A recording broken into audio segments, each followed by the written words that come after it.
Right now, someone is staring at their phone, rewriting the same short message for the fourth time, wondering if a period at the end makes them sound cold, wondering if they should just send a joke instead, because a joke is safer than the truth.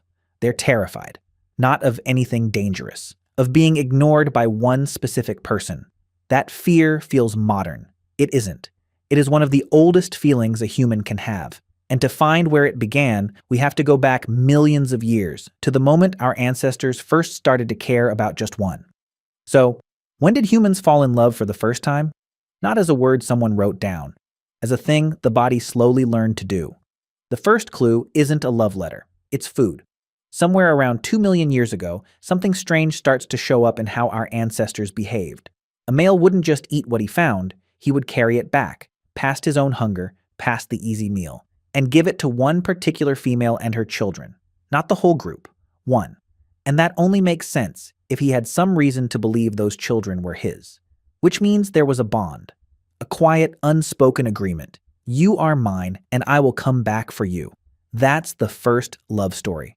Long before words, long before fire was tamed, a human walked through a dangerous world and chose to bring something home to one person. We still call it love when someone does that today. Then, around 100,000 years ago, our ancestors began doing something no creature had ever done.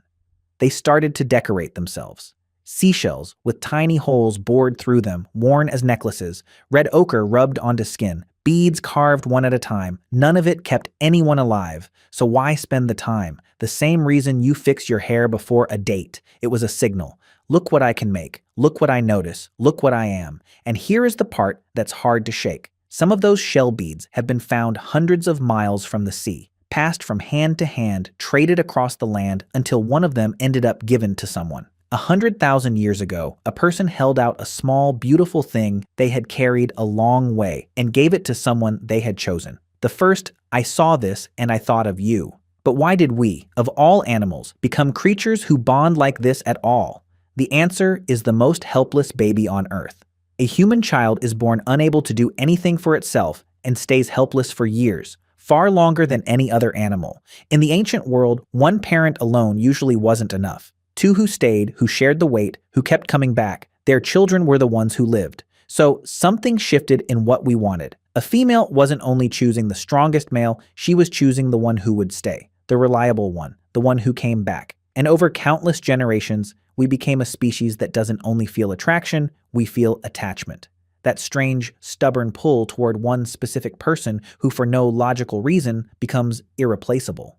Love, it turns out, was a survival strategy. The ones who could feel it raised children who lived. Still, did they actually feel it, or were they just running on instinct? We can't scan an ancient mind, but we have clues, and one of them is staggering. In a cave called Shanidar, archaeologists found the bones of a Neanderthal man. He had been badly hurt, a withered arm, old healed fractures, probably blind in one eye. In a world that supposedly belonged to the strong, he should have died young. He didn't. He lived for years like that, which means other people fed him, protected him, and kept him alive long after he could give anything back. That isn't survival. That is care for its own sake.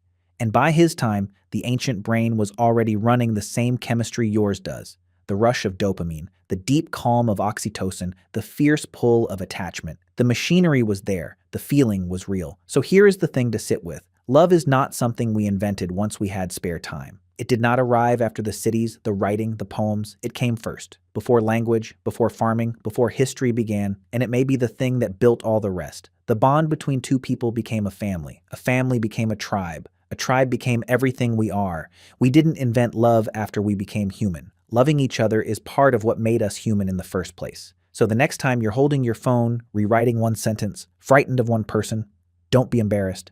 You are doing the oldest thing your kind has ever done.